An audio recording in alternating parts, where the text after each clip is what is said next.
En esta segunda parte de cuando mi hermano peca, nos vamos a basar en Génesis 4, 8 al 12 como una introducción. Y quiero recordarles que estamos dentro del tema de la serie, la disciplina de la iglesia. Pero es importante comprender que cuando hablamos de disciplina es una característica que tenemos que tomar en cuenta, que es conforme Dios lo hace, no conforme a los hombres que confunden la disciplina con el maltrato o con el castigo. Bueno, en Génesis 4, 8 al 12 dice: y dijo Caín a su hermano Abel, salgamos al campo. Y aconteció que estando ellos en el campo, Caín se levantó contra su hermano Abel y lo mató. Y Jehová dijo a Caín, ¿dónde está Abel tu hermano? Y él respondió, no sé, ¿soy yo acaso guarda de mi hermano? Y él le dijo, ¿qué has hecho? La voz de la sangre de tu hermano clama a mí desde la tierra. Ahora pues, maldito seas tú de la tierra, que abrió su boca para recibir de tu mano la sangre de tu hermano. Cuando labres la tierra, no te volverá a dar su fuerza. Errante y extranjero serás en la tierra.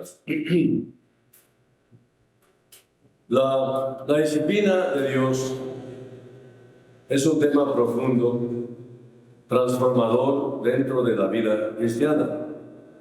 No se trata de castigo arbitrario, sino de una expresión de amor paternal que busca formar el carácter, fortalecer la fe y guiar al creyente hacia una vida que honra a Dios.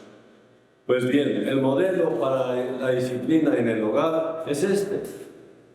No se trata de maltratar al hijo desobediente, sino es darle castigo, como dice la palabra, pero como una disciplina amorosa, no la furia de un padre, la furia de una madre, sino realmente disciplina amorosa. ¿Por qué? Porque buscamos formar carácter, buscamos fortalecer la fe en Dios y guiar al creyente, en este caso a los hijos, hacia una vida que honra a Dios. Dice la palabra, hablando también de la disciplina de los padres, en Hebreos 12, 9 y 10. Déjenme leérselos.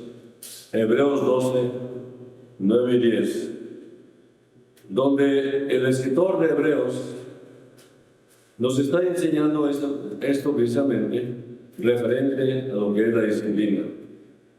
Dice, por otra parte, pero más atrás dice, si soportáis la disciplina, Dios os trata como a hijos.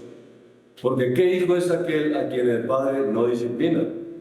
Pero si se os deja sin disciplina, de la cual todos han sido participantes, entonces sois bastardos y no hijos. Por otra parte, tuvimos a nuestros padres terrenales que nos disciplinaban y los venerábamos. ¿Por qué no obedeceremos mucho mejor al Padre de los Espíritus y viviremos? Y aquellos ciertamente por pocos días nos disciplinaban como a ellos les parecía, pero para lo que nos es provechoso, para que participemos de su santidad.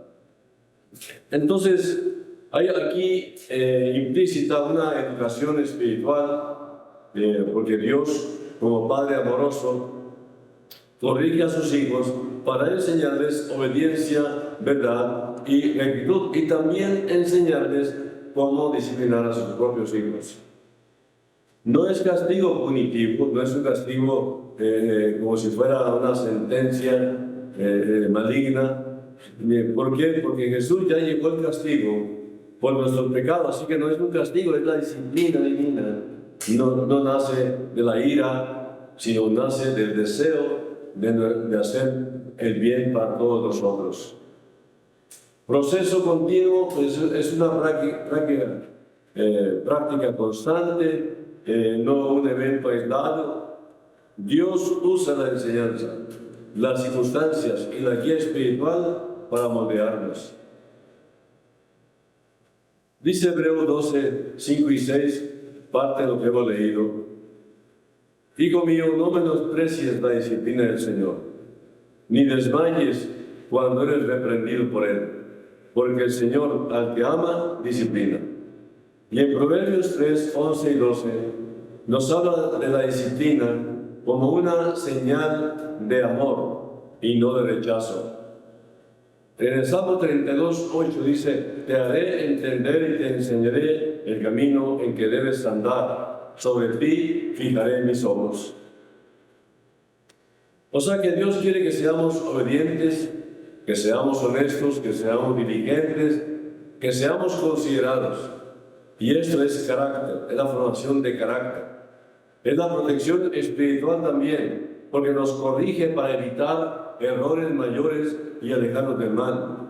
Madurez y santidad, o sea, produce paciencia, sabiduría y crecimiento espiritual, conforme también nos dice Santiago 1, 2 al 4. También trae gloria a Dios. Nuestra transformación revela su gracia y glorifica. ¿Y qué es lo que glorifica? Glorifica su santo nombre. Ahora, ¿qué nos enseña Génesis 4, que es el párrafo que leímos anteriormente? Podemos ver el contexto en Génesis 3. Ahí leemos lo que sucedió con la primera pareja, Adán y Eva, que Dios creó, por lo cual toda la raza humana que vino por medio de ellos, se perdió igualmente. En el 3:23 dice: y lo sacó Jehová del huerto de Edén, para que labrase la tierra de que fue tomado. Echó pues fuera al hombre, y puso al oriente del huerto de Edén querubines, y una espada encendida que se revolvía por todos lados, para guardar el camino del árbol de la vida. Y luego vemos las consecuencias de esa caída y separación de Dios que sufre la raza humana desde entonces, o sea, desde Génesis capítulo 4. En este capítulo narra el trágico episodio de dos hermanos, Caín y Abel, los primeros hijos de Adán y Eva, y marca el inicio y las consecuencias de los conflictos humanos en la Biblia que nacieron precisamente de la rebelión de Adán por separarse de Dios. Porque lo que sucede cuando nos separamos de Dios es pura maldad lo que viene. No hay freno, no hay nada que nos detenga para hacer el mal. Pero cuando dependemos del Señor, definitivamente es otra cosa, porque el fruto de ese Espíritu Santo que mora en cada cristiano, en cada creyente, empieza con el amor. Caín y Abel. Eva da a luz a Caín y luego a Abel. Abel se convierte en pastor de ovejas, mientras Caín trabaja como labrador de la tierra. Ambos ofrecen sacrificios a Dios. Abel presenta lo mejor de su rebaño y Caín los frutos de la tierra. Dios acepta la ofrenda de Abel, pero rechaza la ofrenda de Caín, lo que provoca celos y enojo en Caín. Muchos dicen: ¿cómo es posible eso? Puesto que si Caín trabajaba en la tierra, en la labranza, y hubo fruto, ¿por qué Dios lo rechazó? ¿Verdad? Y en el caso de Caín, Abel, ¿por qué lo aceptó? Igualmente, pudo haberlo hecho con Caín. El asunto es que Dios había dado una orden, y la orden era derramar sangre como expiación por los pecados, y no iba a tomar nada de la tierra como algo que satisficiera la demanda de justicia de Dios. Así que en algún momento platicaremos más de este asunto. Ahora, aquí estamos viendo el primer crimen, el primer asesinato y el primer asesino. La primera víctima. Caín invita a Abel al campo y lo mata. Dios confronta a Caín y le pregunta: ¿dónde está tu hermano Abel? ¿Acaso Dios no sabía dónde estaba? Sí sabía. Pero cuando Dios pregunta es para dar una oportunidad para la confesión y arrepentimiento, cosa que no hizo Caín. Caín responde: ¿soy yo acaso guarda de mi hermano? Dios declara que la sangre de Abel clama desde la tierra y maldice a Caín, quien será errante y extranjero. Ahora, aquí es donde me llama mucho la atención. Caín teme que lo maten por lo que hizo, porque había más población.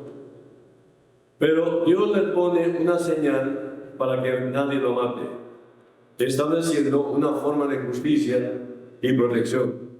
Pero podemos ver la misericordia de Dios para con este cruel hermano.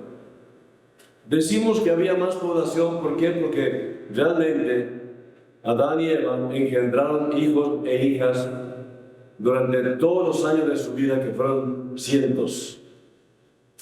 ¿Cuál fue la señal que Dios colocó en Caín? Bueno, la Biblia no lo dice. La Biblia no especifica con claridad cuál fue la señal que Dios colocó en Caín. En Génesis 4:15 se dice: y Jehová puso señal en Caín para que no lo matase cualquiera que le hallara. ¿Qué sabemos realmente? Pues la palabra usada para señal en hebreo significa marca, señal, símbolo o milagro. El propósito de la señal era proteger a Caín, no castigarle más. Dios, a pesar del crimen, mostró misericordia al evitar que Caín fuera asesinado por otros. Bueno, podemos ver muchos detalles muy interesantes, pero también del tema. La pregunta es: ¿dónde está tu hermano Abel? Esa pregunta resuena con una poderosa fuerza. ¿Dónde está tu hermano? Es lo que Dios le dice a Caín después del asesinato. Caín responde evasivamente: ¿soy yo acaso un guardián de mi hermano? Esa escena es clave porque refleja el comienzo de la responsabilidad moral entre humanos. Ama a tu prójimo como a ti mismo, dice el Señor. No es solo una pregunta literal, sino un llamado ético. ¿Dónde está tu hermano? El Señor nos ha encomendado a los seres humanos que tengamos cuidado con los demás, que no ignoremos su sufrimiento. En otras palabras, Dios sabe lo que ha ocurrido, pero le da a Caín la oportunidad de confesar y arrepentirse. La respuesta de Caín muestra más bien culpa, evasión y falta de arrepentimiento. A partir de ahí, Dios le anuncia su castigo. Dijo que será errante. Dijo que la tierra no le va a dar fruto. Y la pregunta que cala es: ¿soy yo acaso guarda de mi hermano? O sea que en realidad, cuando Dios está tratando este asunto con ellos, en aquellos primeros habitantes de la tierra, nos está dejando una enseñanza como legado. Ama a tu prójimo, y sobre todo, tu prójimo más próximo es tu esposa, son tus hijos. Cuando sales de la casa, son tus compañeros de trabajo, son tus patrones. Y donde quiera que andes, ama a tu prójimo como a ti mismo. Cuando hacemos este tipo de cosas, estamos sembrando amor. ¿Y qué habremos de cosechar? Precisamente amor. Hay mucho temor para vivir el día de hoy. Pero el Señor nos está diciendo que amemos a nuestro hermano, que ha caído sobre todo. La enseñanza está más clara ante nosotros. Cuando un hermano peca, la primera reacción de un creyente espiritual es la que dice: yo voy a restaurar a mi hermano, voy a ayudarlo a sanar. Voy a remendar esa red para que vuelva a ser útil. Voy a entrenar a ese soldado para que vuelva a luchar, que aunque está herido sigue siendo soldado y vuelva a ganar las batallas del Señor. Voy a salvar del naufragio a ese barco para que pueda seguir transportando almas y siga yendo a todo el mundo. La obra de Dios podría beneficiarse enormemente si los creyentes que han sido abatidos por el pecado pudieran ser restaurados por sus hermanos que aún no han caído. En Gálatas 6:2, Pablo nos dice que debemos restaurarlo para que cumplamos la ley de Cristo. Ahora, ¿cuál es la ley de Cristo? La ley del amor. Esta respuesta la encontramos en Juan 13:34. Es la ley del amor. Vez tras vez, la palabra de Dios dice que debemos amarnos unos a otros, porque este amor es la prueba no solo de que hemos vuelto a nacer, sino también de que estamos siguiendo a Cristo. La Biblia hace énfasis en la estrecha relación que tenemos unos con otros. Somos miembros del mismo cuerpo, soldados del mismo ejército, piedras del mismo templo, ovejas del mismo rebaño, tripulantes del mismo barco, y estamos para ayudarnos unos a otros. Todos estamos bajo la dirección de un solo pastor. Se llama Jesús. Él dio su vida por sus ovejas. Y esta actitud de amor hará que los que no han vuelto a nacer y nos están observando digan: qué admirable es el amor que tienen los cristianos entre ellos. Por eso la exhortación de lavar los pies uno al otro, reprender en amor, tener un mismo objetivo, no juzgar el uno al otro, edificar mutuamente, ayudar al débil en la fe, exhortarnos mutuamente, cuidarnos, orar por nuestra salud, servir uno al otro, perdonar uno al otro, ser bondadoso uno al otro, someterse uno al otro, hablando entre nosotros cosas que realmente edifiquen, no mentir uno al otro, no irritar al otro, no murmurar, no calumniar, alentarnos, ser considerados con otros, confesar las faltas uno al otro, orar uno por otro, tener compasión por otros. Si ustedes ven, este es el carácter de Cristo, el cual lo tenemos nosotros, pero a veces el orgullo se atraviesa y es lo que nos hace pensar diferente y actuar diferente. Volvamos al primer amor. Así que la ley de Cristo te lleva a abandonar por fin el egoísmo, a dejar de pensar únicamente en ti, a dejar de buscar únicamente tu comodidad y tu provecho y pensar en los demás. Esto es lo que enseña Gálatas 6:2, sobrellevar los unos las cargas de los otros y cumplir así la ley de Cristo. Así que cuando Pablo dice que debemos restaurar a un hermano y utiliza la palabra que ya habíamos mencionado en el estudio anterior, catartizo, quiere decir que ayudemos a alguien para que sea lo que debe ser. Esta palabra restaurar también se usa con respecto a acomodar un miembro dislocado, desarrollar ciertos músculos del cuerpo por medio del ejercicio, ayudar a una persona para que piense correctamente, reconciliar a amigos que están disgustados. La enseñanza aquí es que debemos ver al hermano que ha caído como alguien que ha sufrido un daño, que ha sido herido por el enemigo, y no verlo como un pecador endurecido o un enemigo que debe ser destruido. Esta actitud de amor producido por el Espíritu Santo es la que nos mueve a ayudar en este caso a equiparse mejor, para que pueda hacer frente a las tentaciones y a los ataques del enemigo.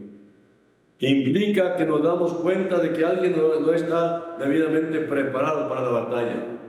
Y entonces nuestra responsabilidad es equiparlo y capacitarlo para poder enfrentar las batallas. Algunos de estos casos vamos a encontrar algunos que son especiales, porque algunos creyentes caídos tienen un mecanismo de defensa donde se hacen los ofendidos. Y como están muy ofendidos y el orgullo los ha dominado, no permiten que nadie se acerque para reconciliarlos. Ahí sí tenemos que esperar bajo mucha oración hasta que Dios realmente suavice ese corazón endurecido. Al meditar en este pasaje, nos damos cuenta de que la actitud correcta que nos permite restaurar a un creyente no debe ser vengativa, como aquel que dice, ahora sí le voy a decir lo que se merece.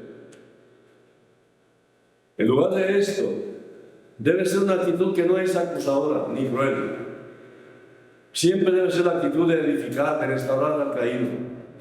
Y esto debe ser hecho con una actitud de amor, porque solo de esta manera podremos ayudar a alcanzar la victoria al que se ha desviado del camino, que ha sido derrotado por su naturaleza o que ha caído en la trampa del diablo. Y todavía hay algo más maravilloso atrás de esta enseñanza. Mientras más ayudamos a otros en sus cargas, más nos ayuda Dios a nosotros en nuestras cargas. En ocasiones nos quejamos de que no le interesamos a nadie, que nadie tiene cuidado de nosotros, y nos sentamos en un rincón a lamentarnos y a pensar que nadie nos quiere o que nadie nos comprende, cuando en realidad siempre hay creyentes que se dan cuenta de nuestras debilidades, de nuestras riquezas, de nuestros fracasos. Y si se compadecen de nosotros y si les diéramos la oportunidad, podrían ayudarnos a salir adelante, podrían ayudarnos a llevar nuestra carga. Dice Gálatas 6:2, sobrellevad los unos las cargas de los otros y cumplir así la ley de Cristo. Aquí Dios nos exhorta a ayudar a otros con sus cargas. No nos dice que oremos, porque se supone que al amar a otros ya estamos orando por ellos. Nos alienta a que ese amor sea llevado a un aspecto práctico. No dice, ora por su carga, dice, ayúdalo con su carga. Aparentemente, en Gálatas 6:15 hay una contradicción, pero no es contradicción, solamente que es diferente.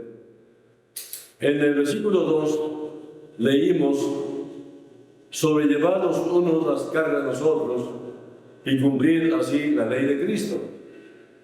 Y aquí en este versículo 5 habla de que porque cada uno llevará su propia carga.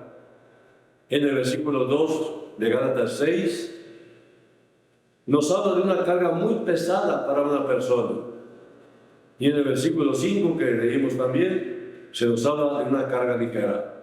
La carga ligera, como la mochila de un soldado. Y esa la puede llevar cada persona. Habrá casos en los que necesitamos ser ayudados, pero en la mayoría de las ocasiones, cada uno puede llevar su propia responsabilidad, su propia carga.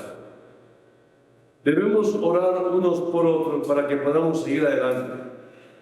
Pero cuando veamos a alguien que está agobiado o derrotado por una carga que es demasiado pesada, además de orar, podemos ayudarlo a llevar su carga. ¿Por qué hacemos esto?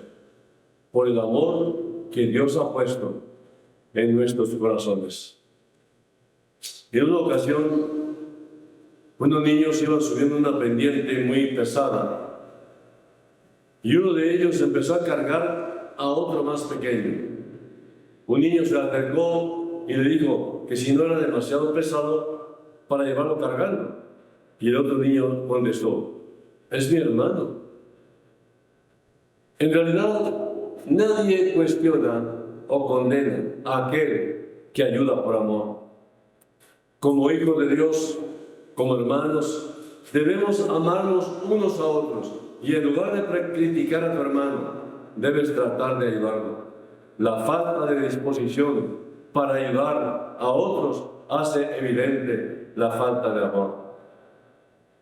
El amor en ocasiones nos lleva a hacer grandes gastos, tanto en el aspecto material como en el personal. Y mi oportunidad se manifestará en mi actitud de amor y ayuda práctica hacia mis hermanos y hermanas. Aquí estamos viendo un ejemplo práctico de la aplicación de la ley de Cristo, la ley del amor, ayudando a otros en sus cargas. Este amor no es algo que debamos fingir o aparentar. Tampoco es algo que se deba sentir por obligación, como cuando decimos, pues hay que amarlo. Este amor es algo que Dios, y solamente Dios, produce en nuestro corazón. Y para poder experimentarlo, debemos entregarnos al Señor. El fruto del Espíritu es amor. El Señor Jesús dio un ejemplo acerca de cuál debe ser nuestra actitud hacia el hermano que necesita ayuda. En Lucas 30-35, unos ladrones dejaron a un hombre tremendamente golpeado. Estaba muy herido. El sacerdote y el levita, al verlo, lo consideran un problema que tenían que evitar. Pero el samaritano lo vio como un hermano que necesitaba ayuda. Se detuvo, lo atendió y lo llevó a un lugar donde pudiera recuperarse e incluso pagó sus gastos. Cuando tú restauras a un hermano, le ayudas a calmar el dolor que él mismo se ha provocado. Los creyentes que tienen una actitud legalista, en lugar de aliviar la carga, le añaden más y provocan más dolor. Estas personas ponen sobre otros cargas o responsabilidades que son difíciles de llevar y son tan faltas de misericordia que no levantan ni un dedo para ayudar a otro y hacer que su carga sea un poco más ligera. Un legalista siempre es severo con los demás, pero es muy blando y considerado consigo mismo. Y al no tener una actitud de amor, en lugar de ayudar, golpea con sus palabras. Y un predicador legalista le dirá a la gente que hagan cosas que él mismo no está haciendo. ¿Qué es entonces lo que yo tengo que hacer cuando vea a un hermano golpeado por sus debilidades, medio muerto por sus pecados? Restaurarlo, levantarlo. Y debe hacerse en amor, porque el amor cubrirá multitud de pecados. Pablo dice que debemos restaurar con un espíritu de mansedumbre, como leímos en Gálatas 6:1. Ese espíritu de mansedumbre se manifiesta en nuestras actitudes. Proverbios 23:7 dice, déjame leérselos, Proverbios 23:7.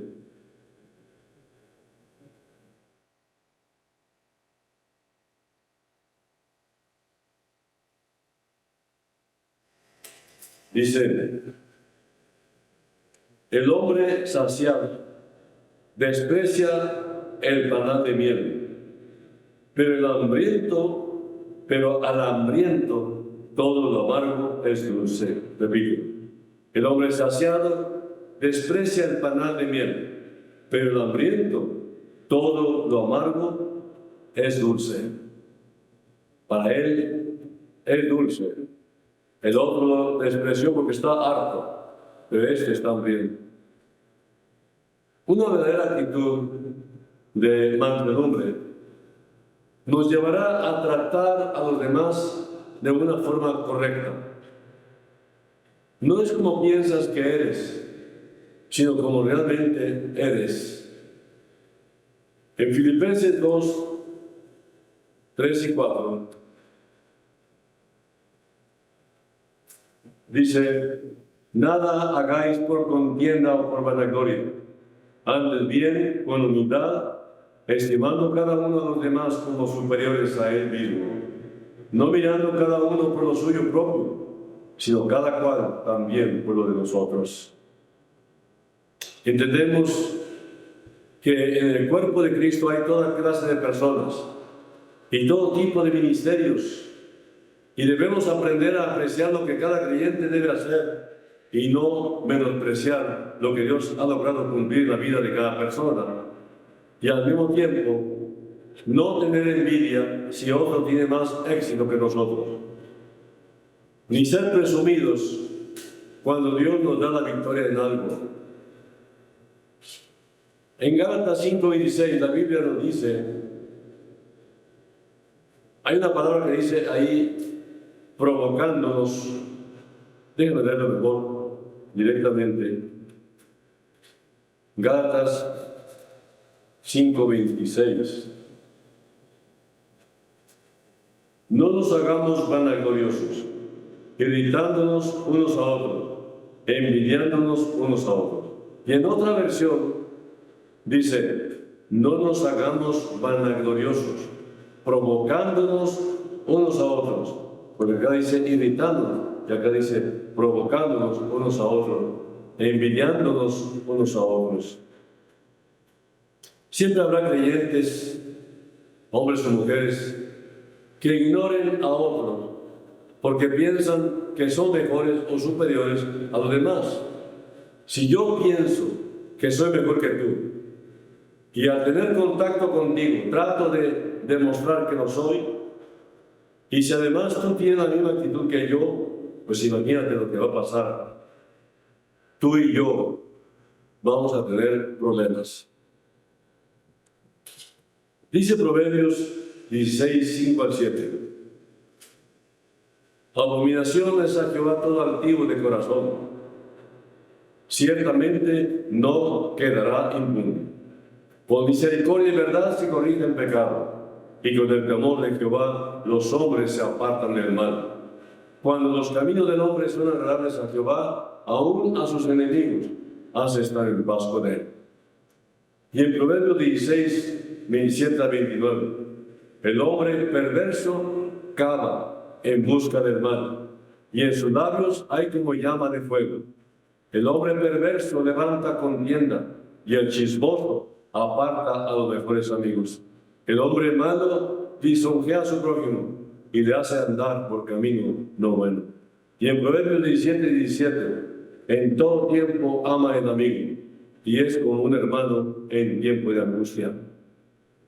Y Proverbios 18, 24, el hombre que tiene amigos ha de mostrarse amigo, y amigo hay más unido que un hermano.